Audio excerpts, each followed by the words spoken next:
After a year of rumors and speculation, the much-anticipated Big Navi GPUs are finally here. They compete with Nvidia's latest offerings, the RTX 3080, 3090 and 3070. These GPUs are squarely aimed at gamers, particularly enthusiasts looking for 4K and 1440p high frame rates capable GPUs. There's a lot to discuss here, and stay tuned till the end as I have a bit of a different perspective after the conclusion that might make you look at PC gaming in a different light. This video is sponsored by UCDkeys.com. UCD Keys are partnering with Cortex to bring you Windows 10 keys that work globally for just over $16, and you can get them discounted further by 20% by using the discount code C20. You can also get Office keys, which also work globally. I've been using these keys myself, and they work without any issues and get delivered to you quickly. Check out the links in the description, and don't forget to use the discount code C20 for 20% off of your purchase at ucdkeys.com.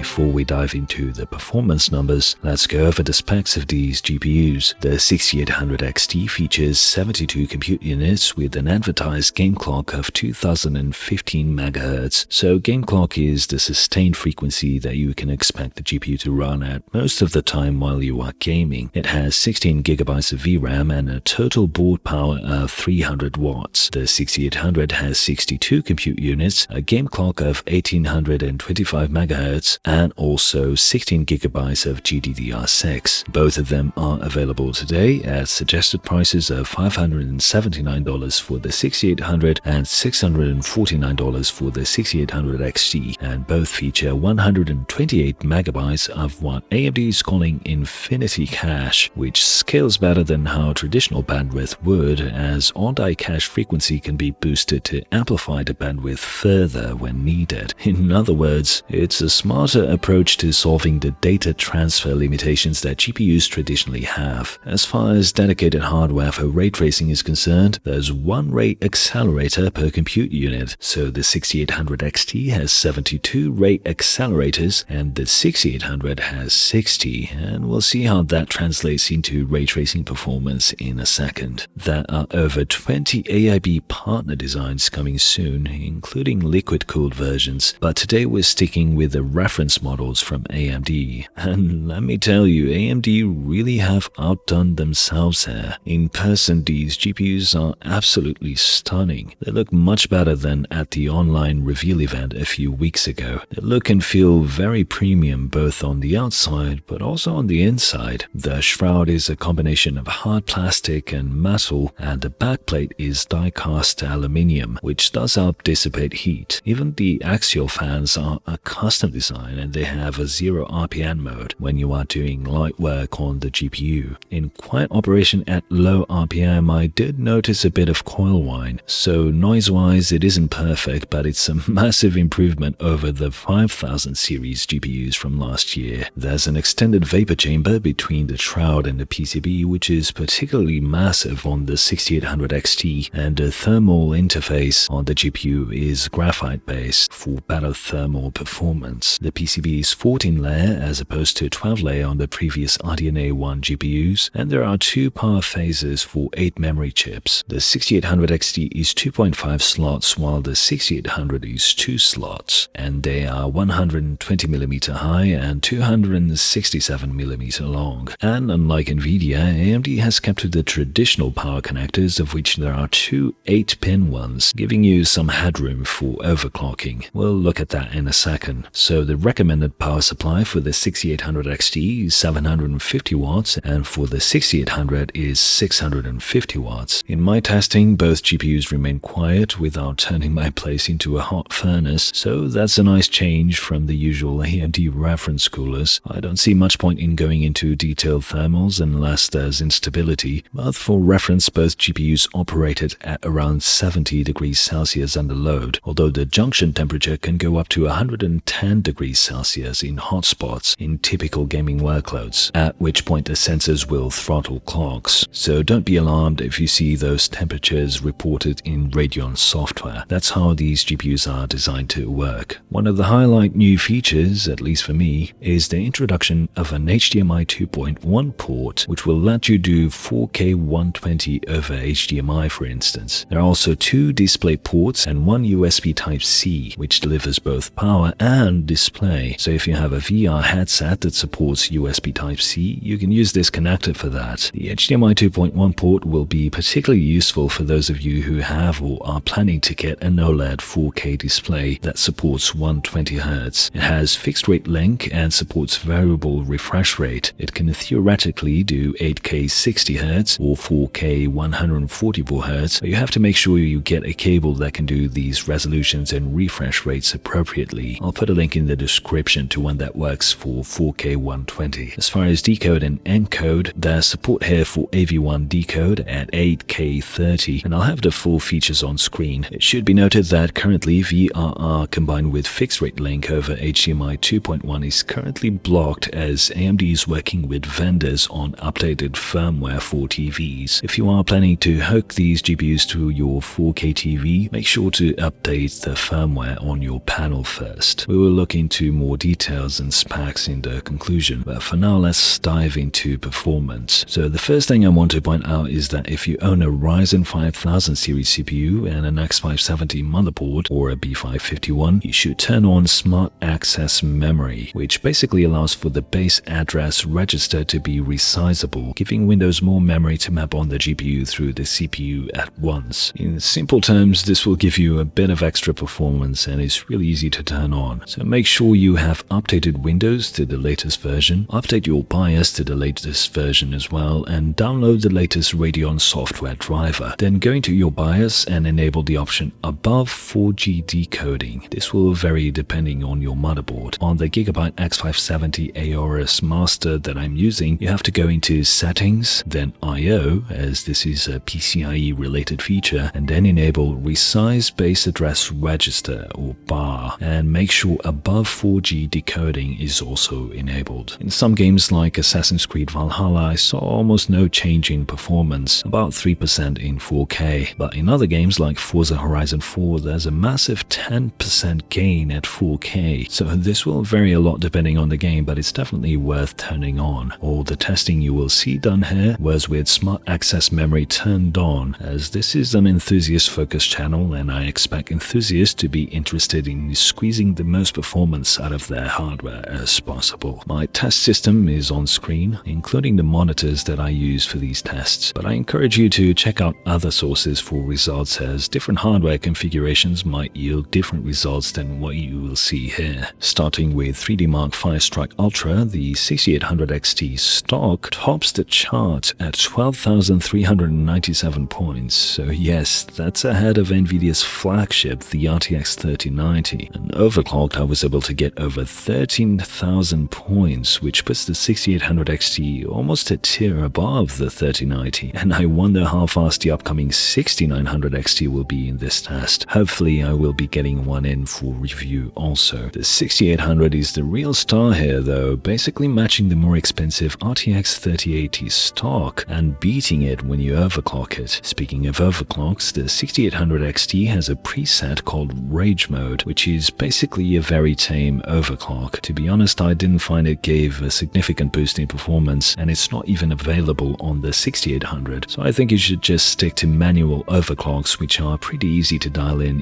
Ryzen Master. Moving on to Port Royale, we see that the top Nvidia GPUs still hold a massive advantage in ray tracing, at least in the way it's implemented in this benchmark, as ray tracing performance on the RDNA 2 GPUs is tied to the number of compute units. You can see that overclocking makes very little difference, especially in the case of the 6800, which is close to the cheaper 3070, but not quite there. Seems like AMD have their work cut out for them when it comes to ray tracing, but this is something we will have to judge on a case-by-case basis in the coming months, as developers get their code optimized for RDNA 2. Definitely a disappointing result here, and a decisive win for Nvidia in this real-time ray tracing benchmark. Moving on to some actual games, Assassin's Creed Valhalla is really demanding demanding, or perhaps like most Ubisoft games, it's fairer to say it's poorly optimized for the PC, but still the RDNA 2 GPUs put on some very impressive numbers here, with the 6800 XT averaging 66 frames per second with the 1% lows being 52 FPS, so that's almost 10 frames ahead of the $1,500 RTX 3090, which is kind of embarrassing for Nvidia here, considering the 3090 costs $850 more than the 6800 XT. The 6800 is a couple of frames faster than the 3080 on average, almost matches the 3090. Note that the 1% lows are much higher on the 6800 than on the 3090, so you will actually have a smoother experience at 4K with this $580 GPU than with Nvidia's $1,500 flagship in one of the year's most anticipated titles. A crushing start for AMD at 4K. At 1440p, Smart Access Memory gives the RDNA 2 GPUs an additional 5% boost when combined with the 5950X here, and makes matters even more embarrassing for Nvidia in this title, especially for the 3080, which has trouble keeping the minimum 1% frames above 60. Do note that this is an AMD-sponsored title though, which leads us to the next one. Watchdogs Legion is another Ubisoft game, but this time sponsored by Nvidia. I was looking forward to testing ray tracing performance in this game on the AMD GPUs, but unfortunately, ray tracing currently crashes the game with the 6800 and 6800 XT. AMD says they are working to improve their drivers, but it's unfortunate to see driver issues again at launch. However, just like I said in the past, that in its current form, real-time ray tracing is mostly a gimmick, and you shouldn't buy an RTX GPU because it offers ray tracing when it comes with a massive performance hit and barely improves visuals in a significant way. It would be hypocritical of me to slam AMD for not having this feature working at launch in a game that just came out, so we will stick with ray tracing off for this test. But this time, not even Smart Access Memory can save the AMD GPUs from a poor showing versus the competition in this Nvidia-sponsored title, with the 6800 XT getting 46 FPS average and the 6800 a very cinematic 38 FPS average. Looking at the 1440p results, things look a lot better for Team Red, with the 6800 XT coming out on top of the more expensive 3080 in the 1% lows, although the performance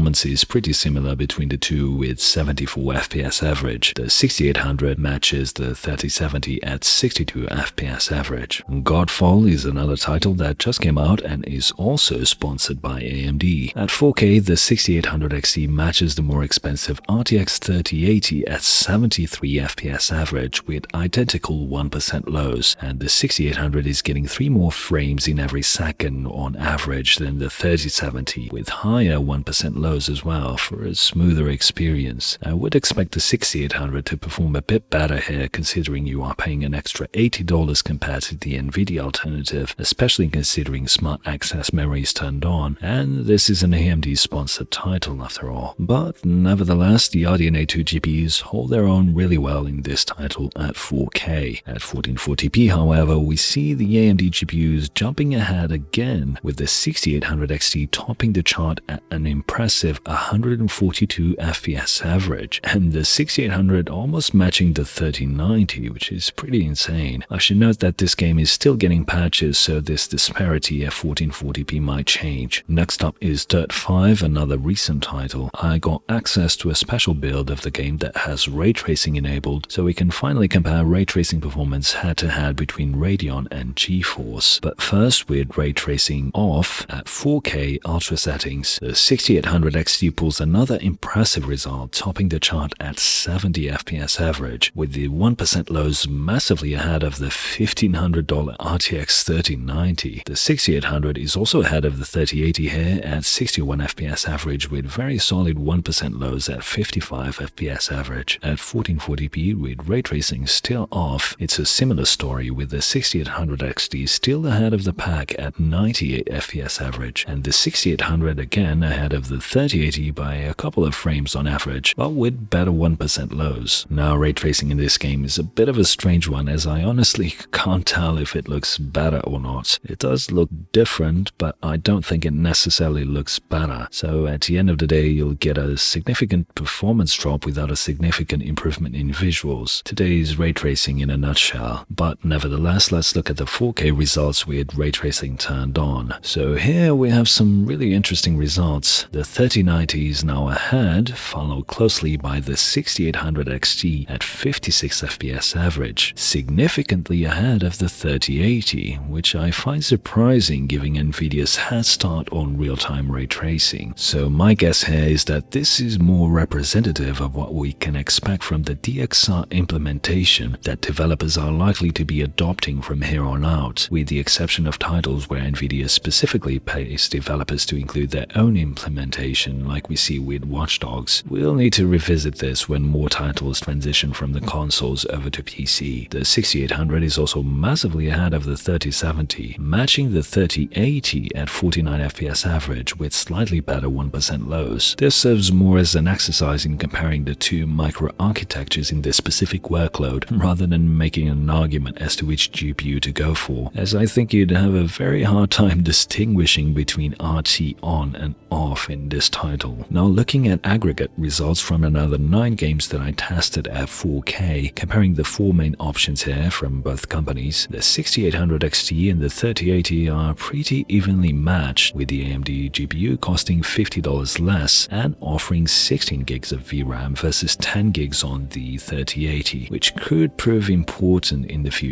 as VRAM requirements go up. However, with Nvidia you are getting several features like DLSS, Nvidia Broadcast, and Machinima Studio, so if those features are important to you, then the 3080 might be worth the extra $50. The real star here, as far as I'm concerned, is the 6800, which is clearly a 4K GPU for $580 and a tier above the 3070. There's some headroom to overclock the 6800, and at this price, given the fantastic cooler and performance, I think it's a great value graphics card for 4K gaming. And if I were buying a GPU right now, this is what I would get if all I cared about was gaming. If we look at the same set of games but at 1440p, the 6800 XT does pull ahead of the 3080 on average, again while costing $50 less. Since most of you watching are probably looking to step up to 1440p, I think the AMD GPUs are the clear choice here, particularly the 6800, which does 180 frames per second on average at max settings across these popular AAA titles, unless of course you value the aforementioned features that Nvidia does offer right now that AMD doesn't have, like I mentioned before. So I'll give you my thoughts on AMD's big Navi GPUs, the 6800 XT and the 6800 now, but I'd like to encourage you to stick around for another test afterwards that I think you'll find informative. As far as the 6800 XT goes, it's an absolute beast at 4K gaming. I've been playing Assassin's Creed Valhalla since it came out when I needed a break from benchmarking, and the performance the 6800 XT delivers in this game is just stellar. It's a beautiful and impressive looking graphics card with performance to match that puts AMD back at the top of the performance charts, often beating even the RTX 3090. At $650, it's also good value considering what you are getting, and if you don't need the features that Nvidia offers like DLSS or Machinima Studio, I can wholeheartedly recommend the 6800 XT. There are some minor issues with the drivers, but nowhere near as bad as the 5700 XT last year. AMD deserves to be lauded for bringing this level of performance at this price. Also, I really like the direction that Radeon software is going, with great features that add something tangible to the visuals and to the overall experience, like image sharpening and anti-lag. The addition of HDMI 2.1 is a game changer for me personally, as I use LG's C955 OLED to play games, and this allows me to do 4K 120Hz. It's just a fantastic GPU, something we haven't seen from AMD in a long while. As for the 6800, it's probably the GPU that most PC enthusiasts will be looking to get, as its phenomenal value at $580. The inclusion of 16GB of VRAM at this price point means that you're getting a 4K GPU that won't force you to make too many compromises to achieve high frame rates, something that can't be said of the competing RTX 3070 with its 8GB of VRAM. They really do feel like they're on different tiers. Personally, I think the 6800 is overkill for 1440p, but if that's the resolution you are targeting, you will get those ridiculously high frame rates without much trouble and without breaking the bank. I am a bit disappointed that the power delivery is so heavily constrained in the driver, drivers, as it definitely feels like you could push this GPU to new heights if you had more headroom. I suspect this is something we will have access to in the future if power mods become available. But even as it stands, the 6800 gets my recommendation. It's the GPU to beat when it comes to value for money at the top of the mid-range stack, and sets a new standard for how affordable uncompromised 4K gaming should be.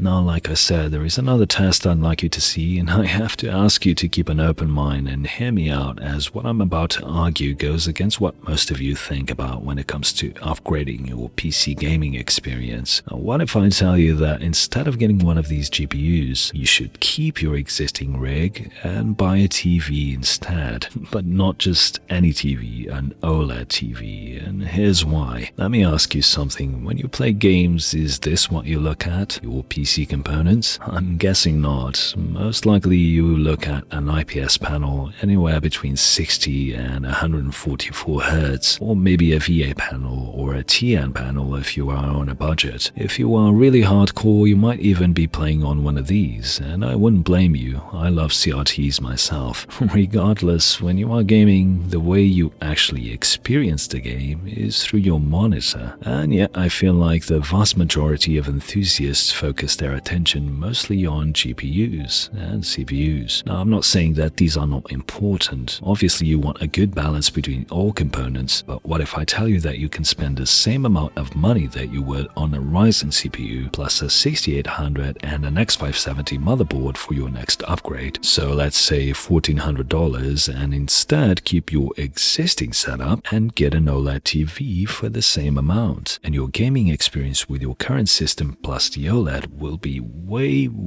better than upgrading your CPU, GPU, and motherboard, only to pair them with your run-of-the-mill IPS or VA panels out there. Don't believe me? I can already imagine some of you shaking your heads at this suggestion, but hear me out. So I put together a fairly modest system with a Sapphire Nitro Plus RX 580 and a Ryzen 3600X. I threw them along a modest 500-watt power supply, 8GB of RAM, and a cheap SSD inside this cool Fantex Evolve Shift case, and I put it against the test system I used for today's review with the 6800 XT on it. Now, this is going to be really hard to show in a video on YouTube. It's something you'll have to see in person to really understand, but you can take my word for it. Playing with the budget system at 1080p at a fairly close distance from the panel, it's really hard to tell the difference between it and the high-end one running at 4K. Adjusting the settings on the cheap system and turning Radeon sharpening on makes the 1080p visuals look just as smooth and almost as detailed as the 4K visuals when you use this OLED. That's because OLED is very different than traditional LCD-based technology. Linus from Linus Tech Tips did a great video comparing the LG CX 48-inch OLED to a high-end IPS display. I'll put a link in the description to his video, as it really showcases how different of a technology this is. Now, to be clear, I'm not saying that getting an RX 6800 or 6800 XT is bad. These are great GPUs, like I said in the review conclusion. The point I'm trying to make here is that if you are going to pair the 6800 or 6800 XT with any panel out there that is not an OLED 120Hz 4K monitor, and yes, this is a monitor, don't let the size fool you, it's just not going to make sense when you can keep your existing system and pair it with an OLED for a bit more money, especially in the case of the 6800 XT paired with the Ryzen 5000 series, which I know a lot of you watching are looking to upgrade to, as soon as they're actually available to buy, that is. So if I were you and I had $1,300 or $1,500 to spend on a new system or an upgrade, I would put my money on either a C955 or a CX 48-inch OLED and get a whole new level of immersion and image quality. Of course, many of you will point out that not everyone has the room to have an OLED panel this large in their setups, be it on their desks or in their bedrooms or home office. So ideally, you'd have a smaller monitor on your desk for regular desktop use and an OLED on the side to game on. Trust me, it's worth finding the space and shifting your setup around to fit an OLED into your life. The experience is that good, even when you pair it with a budget system at 1080p upscale. upscaled. I know this is a different way of looking at the PC gaming experience, which mostly revolves around GPUs and CPUs, but I think it's about time we start paying more attention to actual better picture quality and not just higher frame rates, as great as that is. So anyway, as we go into the holiday season, and if what I'm hearing about stock for these GPUs is true, it's going to be a few months until you can actually get your hands on these Radeon cards. So if you see a deal on Black Friday for a 4K 120Hz OLED display, consider just spending your money on that instead. You can thank me later. Check the video description for prices and links to the panels I've mentioned.